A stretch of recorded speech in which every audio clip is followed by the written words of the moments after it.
우리 옆에 분들에게 인사하겠습니다. 아주 평안하셨습니까? 네, 잘 지내셨나요? 반갑습니다.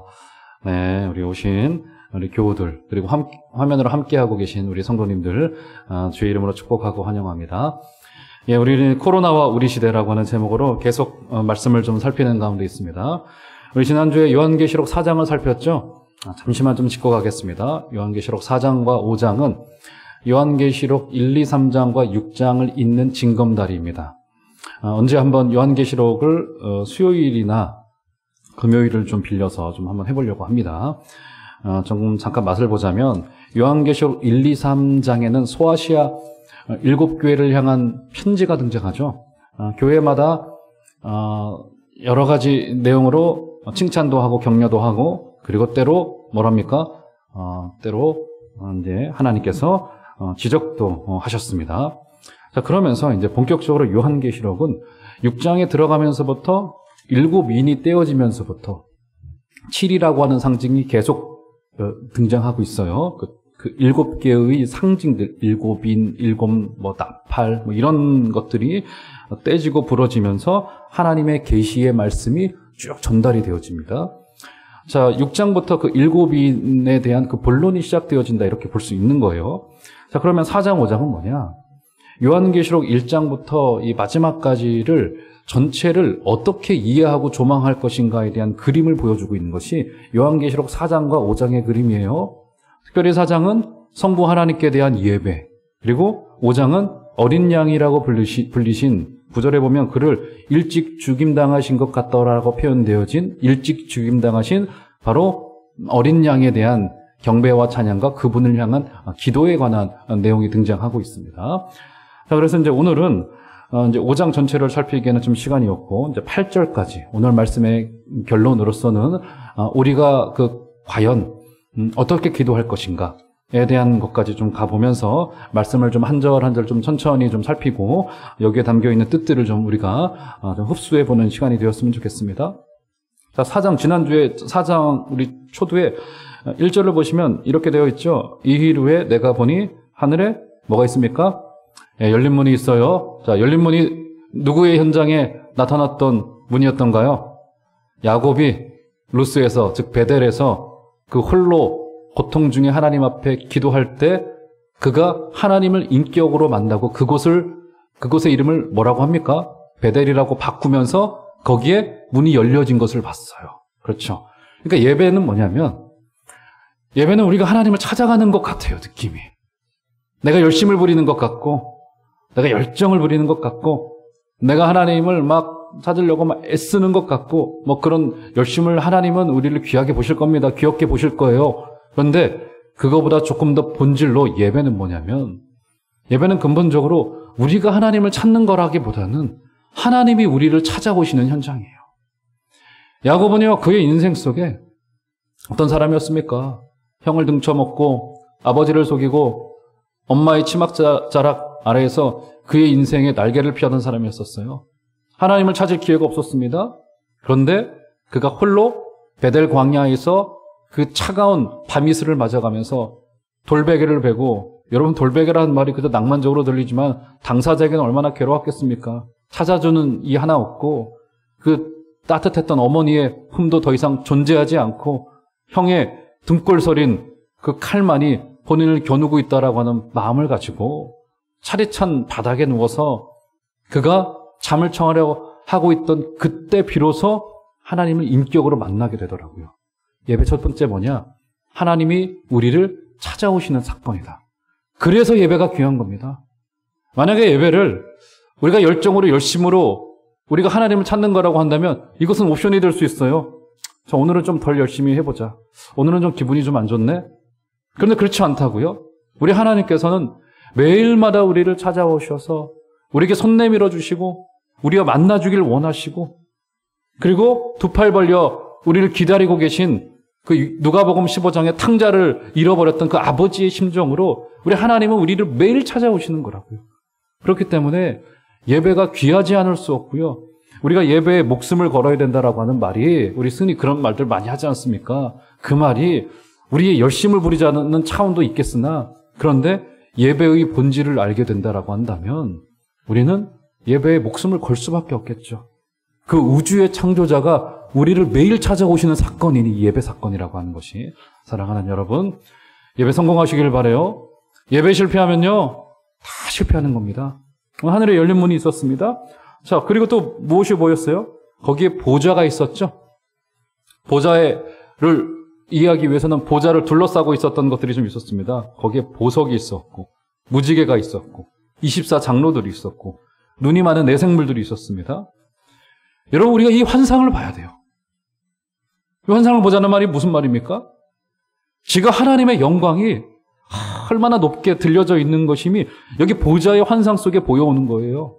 여기에 보석이 있고 무지개가 있고 교회를 대표하는 24장로들이 둘러앉아 있고 눈이 많은 내생물이 있고, 눈이 많은 내생물은 하나님이 온 땅을 전부 다 이렇게 감찰하시는 무소부재의 하나님을 이렇게 상징하는 겁니다. 이런 것들이 다 무엇을 우리에게 보여주고 있는 거예요? 하나님의 그 영광. 여러분, 이것이 진짜 눈에 보여온 사람은, 여러분, 그래서 우리가 이 환상이라고 하는 것이 물리적으로 눈에 보이지 않을 수 있죠. 지금 사람들의 시각은 어떤 걸 요구합니까? 지금 당장 효과적인 것, 지금 당장 우리에게 뭔가를 더해줄 수 있는 것이 우리의 눈에 보여올 때 그것이 좋다라고 이야기를 해요. 그런데 우리가 봐야 될 게 뭐예요? 정말 하나님이 영광스럽구나.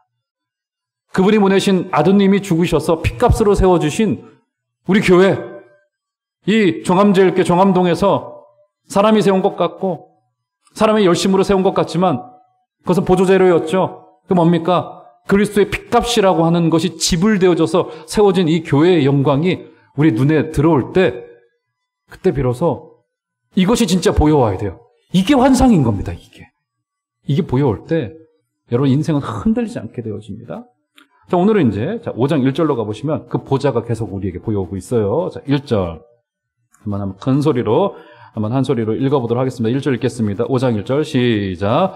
내가 봄에 보좌에 앉으신 이의 오른손에 두루마리가 있으니 안팎으로 썼고 7 인으로 봉하였더라. 예, 여기서 보좌에 앉으시니 성부 하나님을 말씀하시는 거겠죠. 그분의 오른손에 두루마리가 들려져 있더라. 이것이 지금 사도 요한의 환상 속에 보여온 거예요. 자, 하나님의 오른손에 말씀책인 두루마리가 들려져 있더라. 이렇게 지금 말해주고 있습니다. 그래서 우리가 흔히 생각하기를 이 하나님이 좀 인간과 비슷한 모습을 하고 계신 것인가? 뭐 이렇게 생각하기 쉬워요.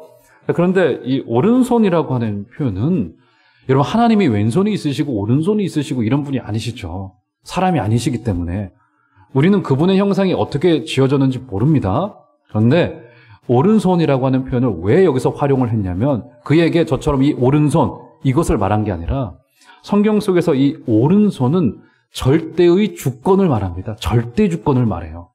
그러니까 오른손에 두루마리가 들려져 있다는 것은 어떤 의미가 될까요?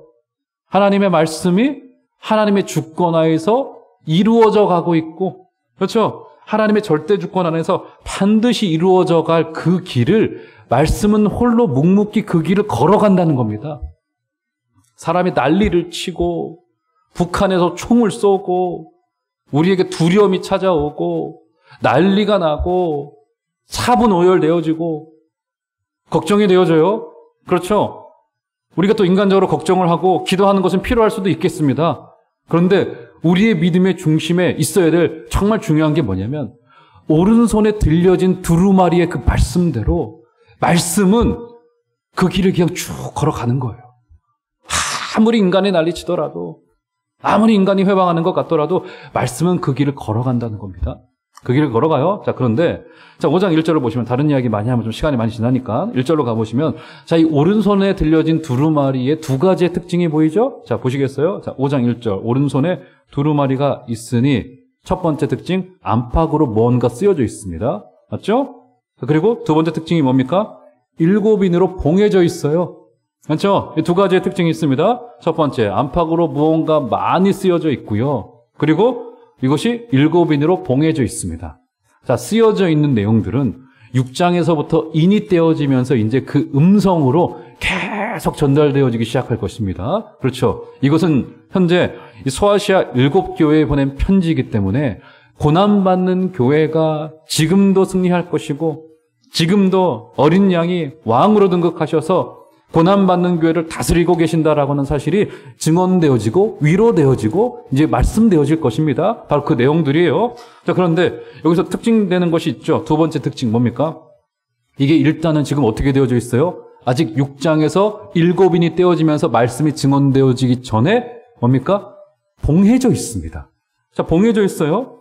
자, 봉해져 있는 상황이 얼마나 심각한 상황이냐면, 자, 2절 가보시면, 또 보면 힘 있는 천사가 큰 음성으로 외치기를, 누가 그 두루마리를 펴며 그 인을 떼기에 합당하냐 하니. 이게 뭡니까? 일단은 안팎으로 쓰여진 말씀이 봉해진 것이 뜯어져야지 그것이 증언될 거 아니겠어요. 그런데 지금 하나님이 부리는 천사가 와서 보니까 이것을 인을 떼기에 합당한 자가 누가 있겠나? 그러니까 인이 얼마나 이게 강하게 지금 뭐 되어 있었던지 이 천사가 보기에 인을 뗄 사람이 눈에 보이지 않더라는 겁니다. 자, 3절 보세요. 하늘 위에나 땅 위에나 땅 아래 능히 그 두루마리를 펴거나 보거나 할 자가 없더라. 그렇죠? 지금 상황이 심각한 거예요. 그러면서 4절 보시겠어요? 그 두루마리를 펴거나 보거나 하기 합당한 자가 보이지 아니하기로 내가 크게 울었더니 사도 요한도 어떻게 된 거예요? 그의 눈에 보기에도 그 인이 떼어지기에 이 인을 뗄 사람이 보이지 않을 정도로 굉장히 심각한 상황으로 인이 봉하여져 있었던 상황인 겁니다. 여러분, 인을 봉했다, 이게 무슨 말일까요?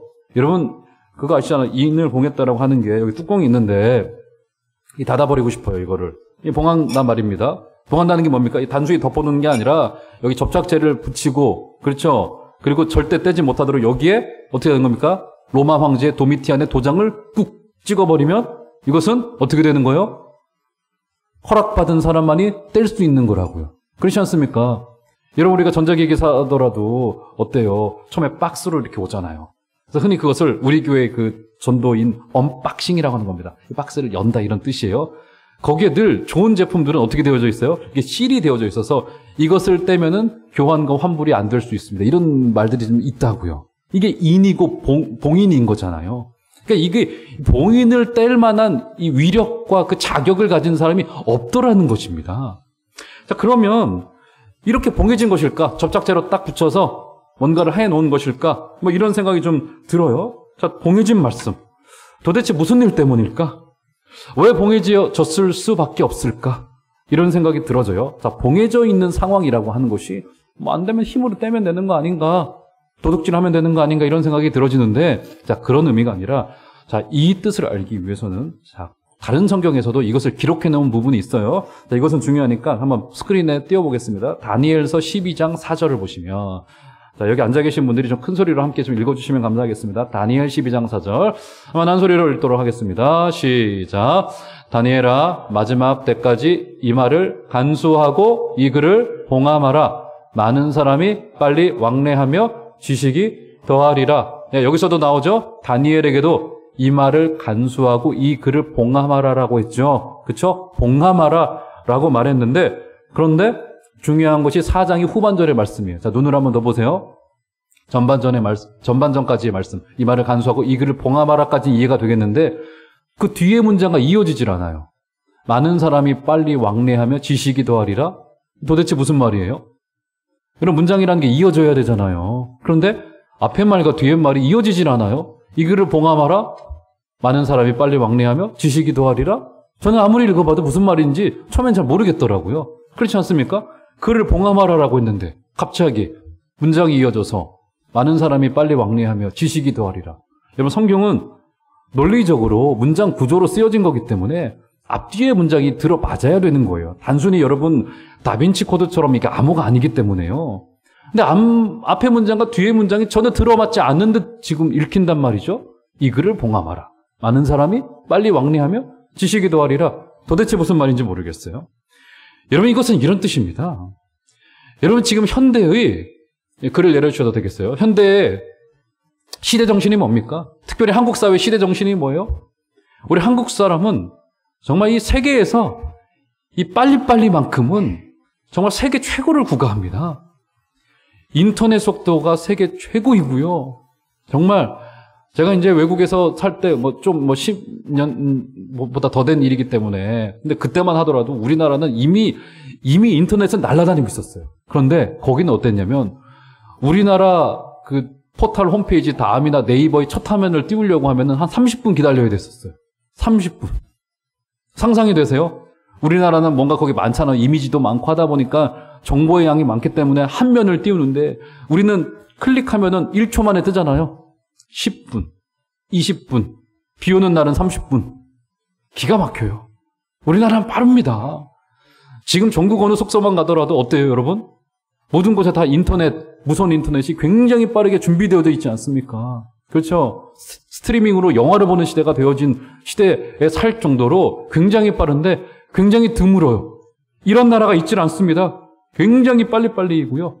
대량 생산하고 과잉 소비하고 긍정의 과잉성이 우리 가운데 굉장히 많습니다.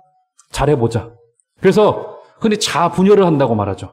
자분열을 합니다. 이게 무슨 말이냐면 단순히 정신병이 아니라 자꾸 나를 나와 분리시킵니다. 그래서 내가 나에게 나를 증명하려고 해요. 잘 소비해야 된다. 많은 것을 얻어가야 된다. 너는 성공해야 돼. 그래서 내가 나한테 막 말합니다. 이게 심각해지면 정말 자분열로 가는 거예요. 그런데 현대인들은 어느 정도들 다 자분열을 해요. 내가 나에게 긍정으로 대량 생산으로 좋은 것을 만들어내야 된다라고 하는 이 명목으로 자신을 학대해요. 스스로를.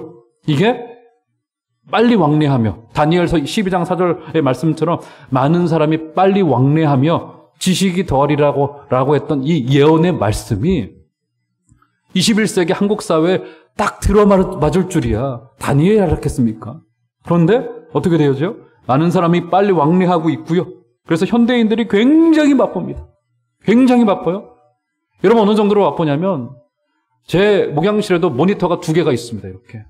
그래가지고 저도 좀 진드같이 앉아가지고 좀 책을 펴고 읽고서 묵상하고 사색을 해야 되는데 여러분 어때요?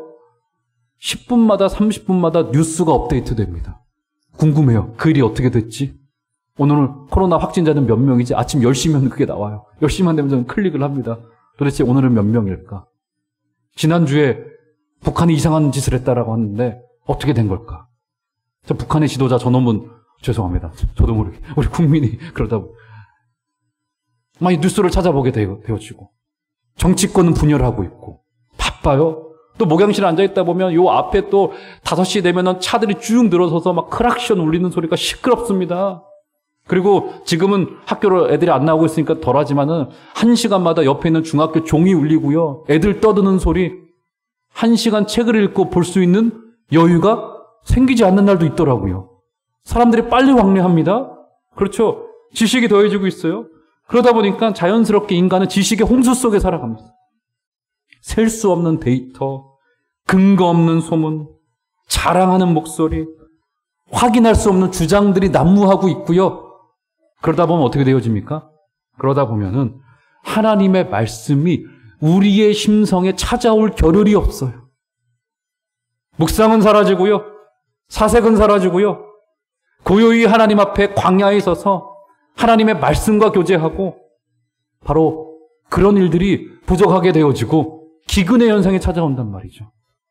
말씀을 봉함하라라고 했던 그 상태가 바로 이런 상태인 겁니다. 그래서 많은 사람이 빨리 왕래하며 지식이 더하리라 라고 우리에게 주었던 것이 바로 이런 상황을 말하는 거예요. 여러분 모세가 이집트의 왕자로 있을 때는 어땠습니까? 그는 너무 행복했어요. 성공했죠? 그렇죠? 람세스와 함께 나라를 경영하기 위해서 미래를 준비할 때는 뭐가 들려오지 않습니까? 그의 동족 히브리 노예들의 고통의 소리가 그의 귀에 들려오질 않아요. 그렇죠? 40년을 이집트의 왕궁에서 행복하게 살아갑니다. 그런데 그가 잘못을 저질러서 광야로, 성경 그곳을 광야 서쪽이라고 말합니다. 광야로 나갔을 때 그 광야가 히브리 말로 미드바르입니다. 미드바르. 광야. 미드바르에 갔을 때 거기서 뭘 받아요? 다바르를 받아요. 다바르. 다바르가 뭡니까? 히브리 말로 말씀이에요. 그래서 광야와 이 말씀은 히브리 말로 어근이 같아요. 미드바르, 다바르.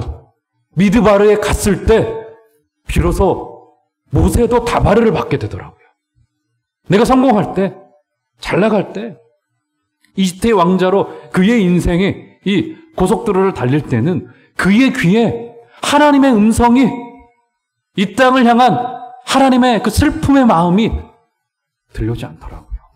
사랑하는 여러분, 우리 하나님의 음성을 들을 수 있게 되어지는 말씀을 봉해 놓지 마시고 여러분 어떤 철학자가 그러더라고요.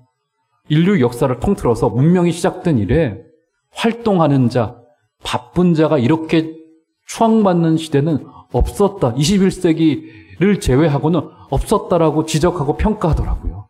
사랑하는 여러분, 고요히 주님 앞에 앉아서 그 광야 앞에 앉아서 하나님의 말씀을 들을 수 있게 되어지는 복된 은혜가 있게 되어지기를 주의 이름으로 축원합니다. 자, 이렇게 두루마리를 뗄 자가 없었습니다. 우리의 마음이 황폐하여져 가고 있어요. 자, 요한이 큰 절망과 슬픔으로 울고 있었던 그 상황 중에, 자, 5절 보시면, 자, 그 중에 아마 24 장로님 중에 한 분이었던 것 같아요. 자, 5절 보시면, 장로 중에 한 사람이 내게 말하되, 울지 말라. 네, 울고 있는 요한에게 말하는 겁니다. 그림을 그려보세요. 울지 말라. 유대지파의 사자, 다윗의 뿌리가 이겼으니, 그 두루마리와 그 7인을 떼시리라 하더라. 예, 한 사람을 소개하죠. 7인을 뗄 수 있는 사람을 소개합니다. 그를 누구를 소개합니까? 5절에 보면 유대지파의 사자요 다윗의 뿌리, 두 가지의 표현으로 말해주고 있죠. 유대지파의 사자요 다윗의 뿌리라고 말합니다. 여러분, 유대지파의 사자요 다윗의 뿌리는 구약 성도들이 메시아를 대망하고 기다릴 때 썼던 전형적인 표현입니다. 여러분, 이분이 누구십니까? 9절에 보시면 십자가에서 승리하시고 우리를 피로 사서 하나님께 드리신 바로 어린 양이신 그리스도를 말하고 있는 것이 분명합니다. 여러분, 이런 거대한 시류 속에서요, 우리 홀로 건사하는 것은 불가능합니다. 그래서 외부의 도움이 필요한데, 여러분, 우리에게 필요한 분이요, 어느 날 갑자기 영웅이 하늘에서 뚝 떨어지는 상황이 아닌 거라고요. 유대지파의 사자여 다윗의 뿌리라고 한 것에서 우리가 무엇을 알 수 있어요? 우리 하나님께서 이미 유대지파를 만드셔서 거기로부터 오실 분이 준비되어지고 있었습니다. 유대지파의 사자는 또 어떻게 되어졌습니까? 다윗으로서, 그렇죠? 다윗의 뿌리라고 말하죠. 그는 나라를 세움으로써 또 나라를 전성기로 구가하죠. 어떤 걸 보여주고 있는 겁니까? 바로 그분으로 시작되어질 교회가 그렇게 승리할 것임을 우리에게 확언을 미리 해준 거라고요. 여러분, 그것보다도 훨씬 더 전에 여러분, 유대지파의 덧뿌리가 되었던 아브라함에게 어떤 걸 보여줍니까? 재물이 뿌리 나무에 걸려 있어서 그것의 지명을 여호와 이레라고 말하죠. 무슨 뜻이에요? 여호와께서 준비하시리라. 그분이 준비하신 어린 양이 오셔서 인을 떼시면서 우리에게 진리를 선포하시고 성령을 보내주셔서 교회를 세우시고 우리의 마음을 새롭게 하신단 말이죠. 거기로부터 말씀이 전파되어집니다. 외인이 닫혀 있었다고요? 사람들이 빨리 왕래하고 지식이 더했습니다. 여러분, 사람들이 지식을 어떻게 생각하냐면요, 지식을 인터넷에서 정보를 습득해서 그것을 쌓는 것을 지식이라고 생각을 해요. 지금은 착각이죠.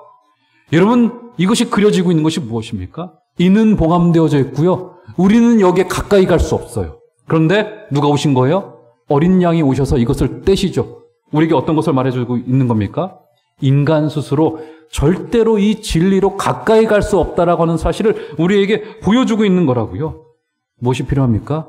우리에게 인을 떼어주실 분이 필요합니다. 사랑하는 여러분, 이번 주간에도 우리에게 말씀을 증언하여 주시고, 절대로 우리 어떤 동양적인 그 묵상 있죠. 마음을 비우자. 여러분, 아무 다 소용없습니다. 그것으로 되질 않아요. 성령께서 오셔서 우리의 마음을 바꾸시고 우리에게 말씀을 증언해 주시지 않으면 이번 한 주간에도 그 성령님과 동행하여 주시고 그분이 먼저 오셔서 우리에게 손을 내미실 때 거절하지 마시고 두드리세요. 좋네요. 이게 있으니까. 두드리실 때 여러분의 마음의 문을 닫지 마시고 하나님께 여러분의 마음을 열어드리시는 복된 은혜 있으시기를 주의 이름으로 축원합니다. 자, 그러면 이제 어린 양이 오셔서 어떤 것을 하시나 한번 볼까요? 7절로 가보시면, 자, 7절 굉장히 중요합니다. 그 어린 양이 나와서 보좌에 앉으신 이에, 자, 성부 하나님이죠. 오른손에서 두루마리를 취하시니라 라고 말하죠. 자, 오른손에 들려져 있던 두루마리를 그 인을 떼시기에 합당하신 어린 양이 오셔서 취하십니다. 자, 이 장면이 굉장히 중요합니다. 자, 어린 양이 두루마리를 취하셨다. 자, 취하다라고 하는 뜻이 마치 좀 붙잡다, 뭐 이런 뜻인 것 같아요. 자, 그런데 그런 뜻이라기보다는 자, 요 장면이 등장하고 있는 구약 성경이 있습니다. 찾진 않겠습니다. 제가 설명을 해드릴게요. 열왕기야 11장에 가보면 거기 요아스라고 하는 왕자가 우여곡절을 겪고 목숨의 위협을 받다가 제사장 여호야다에 의하여서 왕으로 등극하는 장면이 등장합니다. 그렇죠? 여러 가지 어려움들이 있었어요. 자, 시간이 없기 때문에 그 장면은 생략을 하겠습니다. 자, 왕으로 추대되어져서 대관식이 거행되어져요. 그때 제사장 여호야다가 그에게 왕관을 씌운 뒤에 그에게 율법책을 건넵니다. 줍니다. 그러자 어떻게 합니까? 요아스가 건네받고 있는 율법책을 받아요. 바로 여기서 요아스가 율법책을 받을 때 여기서 7절에 두루마리를 취하다 그 뜻이에요. 여러분, 왕이 율법책을 받을 때 어떤 의미와 결심과 다짐과 신앙 고백으로 받는 겁니까? 어떤 결심으로 받는 거예요? 이 성경에 있는 이 율법에 있는 내용 그대로 통치하고 이 땅을 다스리겠다라고 하는 다짐으로 받는 거 아니겠습니까? 여러분, 결혼 예배도 마찬가지잖아요. 결혼할 때 예배를 합니다. 믿는 사람들은. 예배가 굉장히 중요해요. 그런데 맨 마지막에 순서 중에 뭐가 있습니까? 성경에 손을 얹고, 주로 저는 그렇게 합니다. 자매를 먼저 손을 얹혀요. 그 다음에 형제의 손을 얹힙니다. 그리고 제가 맨 위에 손을 얹고 기도를 하고 그 다음에 비로소 성혼 선포를 합니다. 이제 결혼했다고 선포를 하는 거예요. 왜 성경에 손을 얹는 겁니까? 왜요? 성경적인 가치관대로 이 가정을 경영하겠다라고 하는 신앙 고백으로 성경 위에 손을 얹는 상징을 보여주는 거 아니겠습니까? 여러분, 요아스 왕도 마찬가지였어요. 그가 율법의 책을 받았습니다. 왜 받은 거예요? 이 율법책 그대로 이 땅을 왕으로 통치하고 경영하겠다라고 하는 의미와 다짐과 신앙 고백이었죠. 자, 어린 양의 오른손에 있는 두루마리의 책을 받았습니다. 그러면 일단 첫 번째 어떤 게 확인되는 겁니까? 그분은 왕으로 등극하고 있는 현장이에요. 이 현장이. 왕으로 통치하고 있는 현장인 겁니다. 그렇죠? 여러분, 이것을 고난받는 교회가 이 말씀을 들었다는 것이 굉장히 중요합니다. 그리고 또 한 가지 뭡니까? 왕으로 등극하면서 바로 하나님의 오른손에 들려져 있던 율법책을 받으셨어요. 그 말은 뭡니까? 그 두루마리 책에 기록되어져 있는 말씀 그대로 이 땅을 통치하겠다라고 하는 어린 양의 선포이고 선언인 겁니다. 그렇죠? 여러분, 이 말을 고난받는 교회가 받았다는 것이 굉장히 중요합니다. 고난받는 성도들 뭘 못 볼 수 있을까요? 이 땅이 하나님의 뜻대로 경영되고 있나? 불의가 있고 불공정이 있고 기도가 응답되지 않고 고통이 있어요. 그때 어떤 느낌이 듭니까? 하나님 살아계시나? 하나님이 심판자가 아니신 것 같아. 하나님 불의하신 것 같아. 불공정이 너무 많아. 돈이지 뭐. 권세지. 다 가는데 나만 안 쫓아가면 나만 손해지. 바보 같은 일이야. 이래버린단 말이죠. 그런데 고난받는 교회에게 어린 양이 왕으로 등극하는 모습을 보여주면서 오늘 그리려고 했었던 메시지가 무엇입니까? 지금 비록 교회가 고난받고 있으나 어린 양이 지금도 왕이시고 어떻게 통치하시는 거예요? 하나님의 오른손에 들려졌던 두루마리 책에 있었던 그 예언의 말씀 그대로 이 땅을 사실 지금은 우리가 온전히 보여올 수 없지만 지금 그렇게 경영하시고 통치하고 계신다. 사랑하는 여러분, 우리 바보처럼 눈을 가리고 있지 마시고 하나님의 지금 일어나고 있는 통치에 눈 떠주시는 복된 은혜 있으시기를 주의 이름으로 축원합니다. 그분은 불의해 보이는 것 같아도 이 땅이 불공정이 이기는 것 같아도 세속의 권력이 이기는 것 같아도 성도들에게는 어떤 것이 보여와야 돼요? 하나님이 지금 역사하고 계십니다. 오른손에 들려진 두루마리 책대로 지금은 우리가 부족하기 때문에 완전히 보여오지 않기 때문에 내가 후퇴하고 있으나 그러나 지금도 그분은 통치하고 계십니다. 사랑하는 여러분, 우리 교회 그분의 통치 아래 맡겨드리고 여러분의 그 눈물 많은 인생 또 여러분의 하나님이 주신 시온의 대로와 같은 그 인생도 하나님의 통치에 다 맡겨드리시는 복된 은혜 있으시기를 주의 이름으로 축원합니다. 이렇게 어린 양의 두루마리를 취하셨어요. 자, 그러면서 오늘 말씀에 이제 결론으로 나아갑니다. 자, 보시면 두루마리를 취하자 보좌 주위했던 하나님의 보좌 주위했던 네 생물과 24장로들이 갑자기 엎드리기 시작합니다. 자, 8절 보시면 그 두루마리를 취하심에 네 생물과 24장로들이 그 어린 양 앞에 엎드려. 자, 엎드렸다라고 하는 것은 예배와 경배의 전형적인 표현입니다. 예배하기 시작하는 거예요. 그래서 요한계시록 4장과 5장은 사실상 예배를 그리고 있다 이렇게 말하는 겁니다. 엎드려. 각각 자, 두 가지를 손에 쥐고 있습니다. 첫 번째 뭡니까? 검은 고와 향이 가득한 금대접을 가졌으니 이 양은 성도의 기도드리라 이렇게 말합니다. 네 생물과 24장로들이 어린 양이 하나님의 오른손에서 두루마리 책을 취하는 것을 보자마자 그 앞에 엎드립니다. 여러분, 이것이 죄인의 반응이에요. 예배할 수밖에 없습니다. 그분의 영광을 보면요, 뭐 누가 잔소리하지 않더라도 예배가 중요합니다. 예배에 성공하셔야 됩니다. 사실은 제가 그런 말을 할 필요도 없어요. 정말 그것을 보여온다면 예배는 즉각 무릎 꿇습니다. 네 생물들과 24장로들이 그 어린 양의 영광 앞에 즉각 무릎 꿇게 된다고요. 그렇죠? 바라기는 우리의 인생 속에 예배는 의무도 맞아요. 때로는. 여러분, 우리가 인간이기 때문에 저도 마찬가지입니다. 힘들 때 있어요. 그래도 여기 이제 직분자들 다 앉아 계시니까 근데 직분자인데 주일 예배 빠지면 안 되지. 금요기도에 가야지. 이런 그런 마음도 정말 귀해요. 이게 때로는 필요합니다. 억지로라도 수요 예배 내가 좀 지켜줘야지. 자리 지켜줘야지. 주일 예배는 나는 절대 빠질 수 없어. 뭐 이런 게 또 직분자에게 필요합니다. 의무감이. 그런데 우리가 어린 양의 영광을 보면요, 즉각 무릎이 꿇어집니다. 그렇게 되지 않겠습니까, 여러분? 저도요, 여러분, 참 신기한 게 뭐냐면 그렇잖아요. 제가 담임 목사님으로 섬겼던 분들, 제가 이제 얼마 전에 영국에서 섬겼던 담임 목사님 몇 개월 전에 코로나 전이었죠. 오셔가지고 요 가까운 동묘역 앞에선 제가 식사를 사드린다고 만나뵈러 갔어요. 물론 저랑 나이 차이도 좀 나시죠. 그런데 제가 아무리 담임 목사가 됐어도 그분은 저한테 늘 담임 목사님이세요. 같은 담임 목사인데 되지가 않습니다. 보자마자 그냥 90도로 저도 모르게 그냥 이게 됩니다. 군대도 마찬가지잖아요. 한 번 병장으로 섬겼던 분은 나와서도 저랑 나이가 같은데 나와서도 저는 존댓말 거기는 반말하더라고요. 나이가 같은데 이게 안 됩니다. 어린 양의 영광을 보면요, 즉각 무릎 꿇게 되는 거라. 예배할 수밖에 없어요. 자, 그런데 중요한 점은 자, 두 가지를 손에 쥐고 있어요. 8절 중반절 이하를 보면 그 어린 양 앞에 엎드려 각각 검은 고와 향이 가득한 금대접을 가졌으니 이 양은 성도의 기도드리라 이렇게 말합니다. 하나는 검은 고를 가졌죠. 그렇죠? 검은 고를 가졌고요. 또 하나는 뭘 가졌습니까? 향이 가득한 금대접을 가졌다. 그것은 곧 성도의 기도드리라 이렇게 표현하고 있습니다. 자, 검은 고는요, 자, 우리 말로 검은 고라고 번역을 했는데 사실 수금으로 보면 됩니다. 그렇죠? 현악기. 수금으로 보시면 돼요. 이 수금, 이 검은 고는 주로 시편 찬송을 노래할 때 불렀던, 활용했던 악기다. 이렇게 우리가 볼 수 있어요. 자, 그러면, 자, 검은 고와 향이 가득한 금 대접은 성도의 기도드리라고 지칭해주고 있죠? 자, 그러면 네 생물과 24장로들이 엎드려 경배할 때 뭐를 올려드린 겁니까? 검은 고는 찬송을 말하는 거고요. 그렇죠? 향이 가득한 금 대접은 성도의 기도드립니다. 어떻게 되는 겁니까? 찬송과 기도가 함께 올려지고 있어요. 이상하게 요 근래에 이런 본문들이 저한테 많이 걸려요.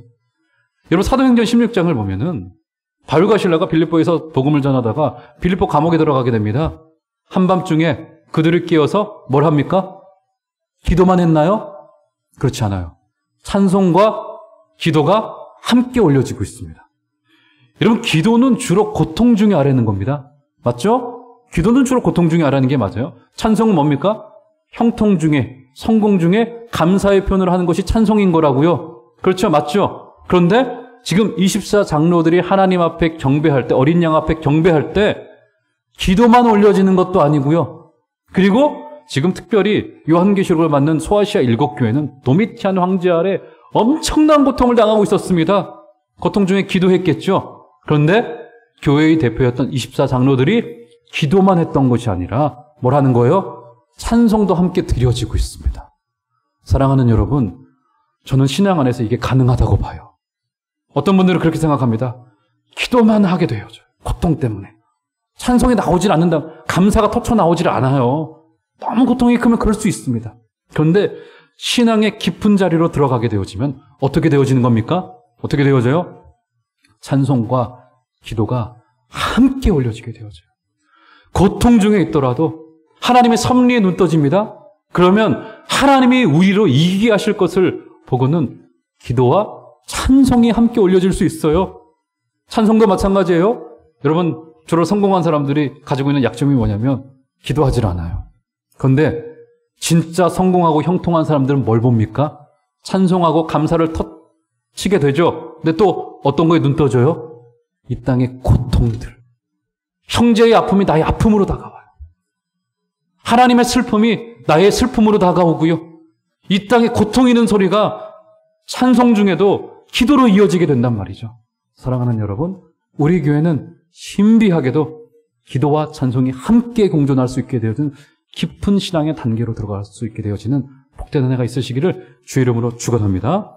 그러면 이 불확실하고 모순된 세상 속에서 우리가 드리는 이 기도, 찬송은 5장 9절 이하에 보면 새 노래로 우리에게 말해주고 있는데 기도에 관한 설명이 등장하지 않아요. 요한계시록 5장에서는. 그러면 과연 이 기도는 언제 응답받을 것인가? 자, 오늘 마지막으로 요한계시록 8장 3절에서 5절을 보시면 스크린을 한번 보시겠어요?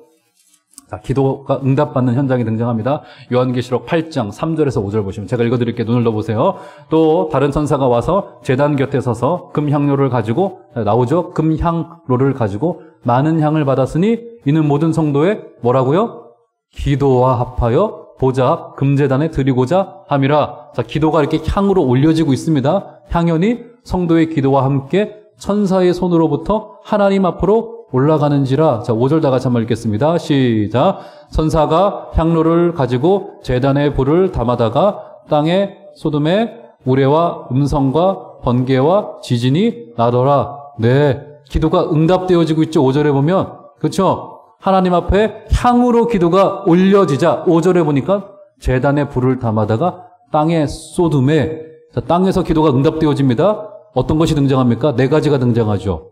우레와 음성과 번개와 지진이 일어나고 있죠. 자, 하나하나 설명하기는 시간이 좀 없고요. 이 4가지는요, 특히 2가지를 상징하고 있습니다. 요한계시록 전체에서 첫 번째는 하나님의 임재이고요, 두 번째는 하나님의 심판입니다. 종합하여 말하자면 하나님이 임재하여 심판하실 것임을 이렇게 말해주고 있어요. 그렇죠? 무슨 말입니까? 즉 마지막 날에 온전히 응답될 그림을 저기에서 이렇게 그려주고 있는 거라고요. 반드시 응답의 과정을 향하여 기도는 그 길을 걸어가고 있는 거라고요. 그렇죠? 그래서 하나님의 통치가 온전히 이루어질 그날이 반드시 올 것이다라고 하는 기도의 응답이 지금은 우리에게 기도한 대로 응답이 되어지지 않은 것 같고요. 하나님의 올바른 통치가 여기에 이루어지지 않은 것만 같아요. 그렇죠? 그런데 중요한 게 있죠. 마지막 날의 통치를 위하여 지금 기도의 향은 올려지고 있고요. 바로 그 그림이 지금 우리에게 보여지고 있는 거라고요. 그래서 뭡니까? 바로 마지막 날의 완전한 기도 응답과 그리고 반드시 이루어질 것을 우리가 믿기 때문에 어떻게 기도하는 거예요? 지금 기도하는 겁니다. 이게 중요해요. 마지막 날에 이루어질 그림이 완전하기 때문에 그리고 반드시 이루어질 것이기 때문에 어떻게 기도하는 거예요? 뭐 그때까지 기다리면 되지. 아니요. 그게 아니라 성도들의 향은 지금 올려지고 있는 거라고요. 사랑하는 여러분, 그래서 기도는요, 대전제가, 대명제가 지금 기도하는 거예요. 언젠가 기도하겠지? 그런 거 없어요. 기도는 지금 기도하는 겁니다. 내가 아픔이 있다면, 내게 감사의 제목이 있다면 지금 기도하셔야 됩니다. 사랑하는 여러분 오늘 이번 한 주간에 많은 우리 교우들을 만나시고 또 가족들을 만나시고 친지들을 만나시게 될 텐데 기도에 무릎을 꿇어주시고 이 땅의 아픔과 고통과 또 어린 양이 통치할 것을 기대하시면서 지금 기도하셔서 마지막 날에 이루어질 온전한 기도의 응답을 기다리시는 복된 지혜와 복된 응답 있으시기를 주의 이름으로 축원합니다.